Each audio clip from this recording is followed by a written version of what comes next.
Probably my most commonly asked question is, oh my gosh, did you always want to have a big family?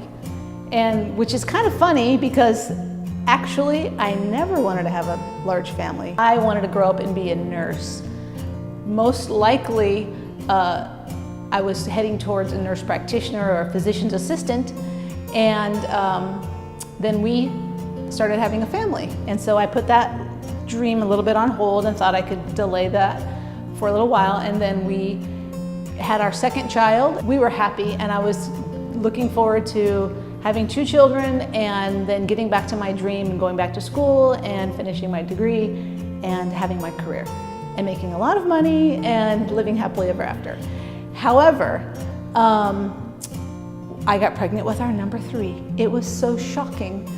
And, but I thought, you know, people have 3 kids. That's not that weird. I'm one of 3. I actually know people who have 3 kids. 2 is like what you're supposed to do. 3 kind of is okay.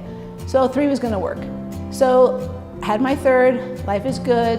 We're going along fine. Getting excited about going back to school. And then I took another pregnancy test, and voila, I'm having number 4, which surprised me, obviously.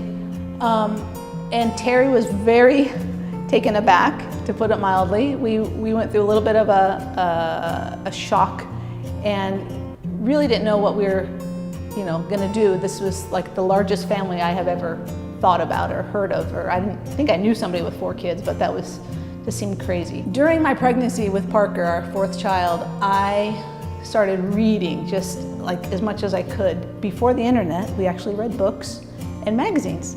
So I subscribed to periodicals that were directed towards large families, and homeschooling was a thing I was doing at the time. So I realized that there was other people out there that had more than 3 children. It really is possible.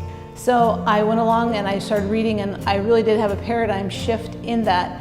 And one of the biggest lessons, or that what God got through to me in my heart, was He said to me, so children are a blessing, right? Because I kept reading the Bible, and every time it was like, children are a blessing, children are a gift, children are a heritage.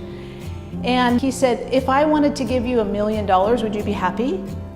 That would be a blessing, right? And I was like, well, of course, Lord, $1 million would be great. He said, what if I said, oh, look, here's another $1 million, so now you have $2 million. That would be great. What if I gave you $3 million? Well, I would be really blessed.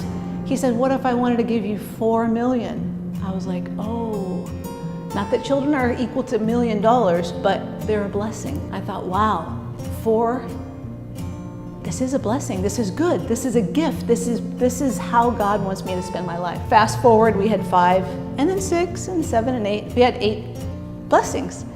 And just like everybody else in life, God requires us to steward what He has given us. And it was at that point in my pregnancy with Parker, I started realizing that stewarding my blessing was really, really important, and pouring into my children on the regular was what I was called to do. And people have different blessings, people have different talents, different gifts from God, and I just wanted to encourage you to, whatever God has given you as a gift, as a blessing, as a heritage, pour into it, multiply it, and God will do amazing things.